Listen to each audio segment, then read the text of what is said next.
front will be moving into central Texas Tuesday, bringing a potential for some strong to severe storms to the area.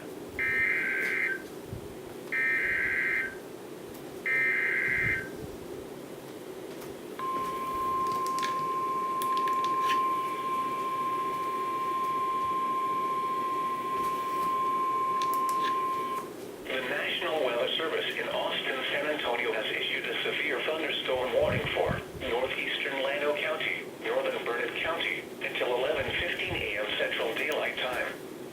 At 10:43 a.m. Central Daylight Time, a severe thunderstorm was located near Baby Head, or near Llano, moving northeast at 55 miles per hour.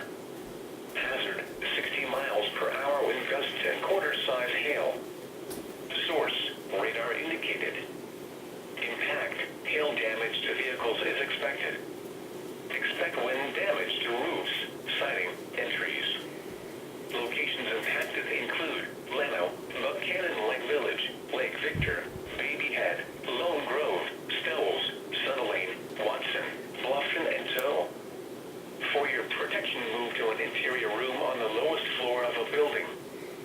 To report severe weather, contact your nearest